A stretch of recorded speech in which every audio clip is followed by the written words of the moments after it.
नमस्कार, good morning. आज 12 डिसेंबर 2025 वार शुक्रवार. मी तुमचा मित्र प्रशांत गुरव चोपडा सायकलिस्ट आणि माझ्यासोबत समाधान धनगर आहेत. राजमाता जिजाऊ सायकलिंग या चॅलेंजमध्ये आम्ही सहभाग घेतलेला आहे. सॅटर्डे संडे ग्रुप नाशिकच्या वतीने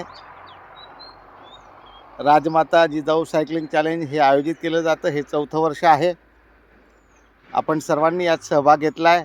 आपणा सर्वांचं हार्दिक अभिनंदन, हार्दिक शुभेच्छा.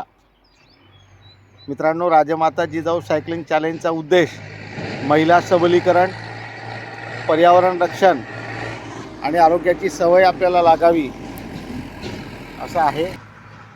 सॅटर्डे संडे सायकलिंग ग्रुप नाशिकच्याबद्दल एवढं सांगेन की तपोवनाचा जो मुद्दा आता गाजवतो आहे पर्यावरण रक्षणाचा, त्या मुद्द्याला वाचा फोडण्यासाठी सर्वात अग्रणी पाऊल उचललं असेल तर आमच्या नाशिककर सायकलिस्ट बंधू भगिनींनी, आणि त्यात विशेषतः उल्लेख करावासा वाटतो की सॅटर्डे संडे सायकलिंग ग्रुपच्या आदरणीय तृप्तिदा काटकर मॅडम आणि त्यांचे सर्व सहकारी, सर्व नाशिककर सायकलिस्ट बंधू भगिनी, आपण सर्वांना छान संदेश देत आहात.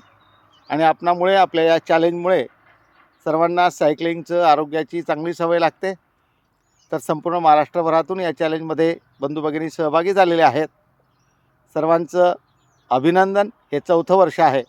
पुन्हा एकदा आमच्या चोपडा सायकलिंग ग्रुपच्या वतीने आम्ही शुभेच्छा सर्वांना देतो. माझ्यासोबत समाधान धनगर, त्याचप्रमाणे DS पाटील, अरविंद पाटील, आम्ही 4 ते 5 जणांनी चोपडा सायकलिस्टच्या वतीने सहभाग घेतलेला आहे. पुन्हा एकदा राजमाता जिजाऊ सायकलिंग चॅलेंजसाठी हार्दिक शुभेच्छा आणि अभिनंदन. Thank you very much.